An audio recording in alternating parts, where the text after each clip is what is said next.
वैशाखी पौर्णिमा तथागत भगवान बुद्धांचा जन्मदिवस। त्या निमित्तानं ठिकठिकाणी पूजा अर्चना करून त्यांना अभिवादन केलं जाईल।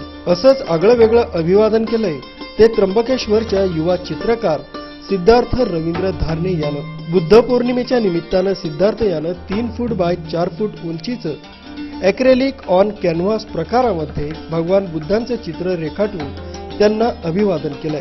सिद्धार्थ हा कम्प्युटर इंजिनियर, पण लहानपणापासूनच त्याला चित्रकलेची आवड होती। त्याच्यातील हे कलागुण ओळखून आईवडिलांनी त्याला योग्य मार्गदर्शन केल्यामुळे आज त्याची ओळख एक नावाजलेला चित्रकार म्हणून सर्वदूर पोहोचली आहे। शालेय जीवनात वयाच्या अवघ्या 12व्या वर्षी त्याला चित्रकलेमधील राष्ट्रीय स्तरावरील पारितोषिक मिळालंय। आजपर्यंत त्याला राष्ट्रीय स्तरावरील 3, राज्य स्तरावरील 8 तर जिल्हास्तरीय स्पर्धांअंतर्गत 13 पारितोषिकं मिळालेली आहे। त्र्यंबक नगर परिषदेच्या वतीनं त्र्यंबक भूषण पुरस्कार त्याला प्राप्त झाला।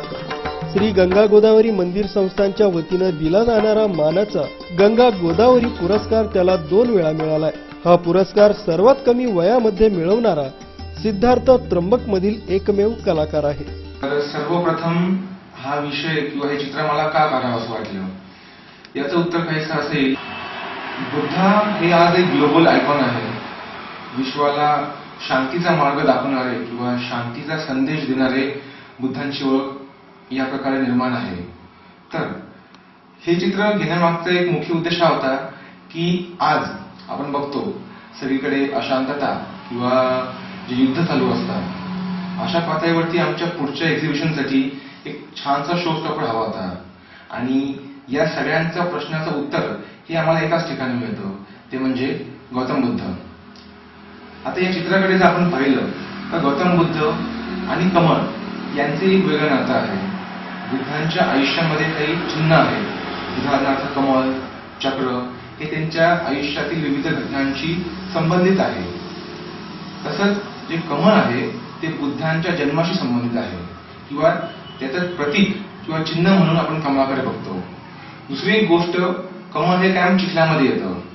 यातनं आपल्याला एक संदेश किंवा एक मेटाफर, ज्याला आपण रूपक असं म्हणतो, की परिस्थिती कशी असो, एखादी सुंदर गोष्ट जर निर्माण व्हायची असेल तर ती होतेच। आणि हाच संदेश आपल्याला गौतम बुद्धांनी दिलेला आहे की जगामध्ये शांतता, अशांतता या सगळ्यावर मात करण्यासाठी त्यांनी आपल्याला जो शांतीचा मार्ग दाखवला आहे, त्याचंच प्रतीक म्हणून आम्ही या एक्झिबिशन निमित्त आमचं जे मुख्य शो स्टॉपर पेंटिंग असते, ही संदेश घेऊन ही पेंटिंग सादर करतो आहे। सुयमा ब्राह्मण संस्थेच्या वतीनं देण्यात येणारा महर्षी ज्ञानवल्क्य पुरस्कार ही त्याला मिळालेला आहे। नितीन बोराणे, दिशा न्यूज, त्र्यंबकेश्वर।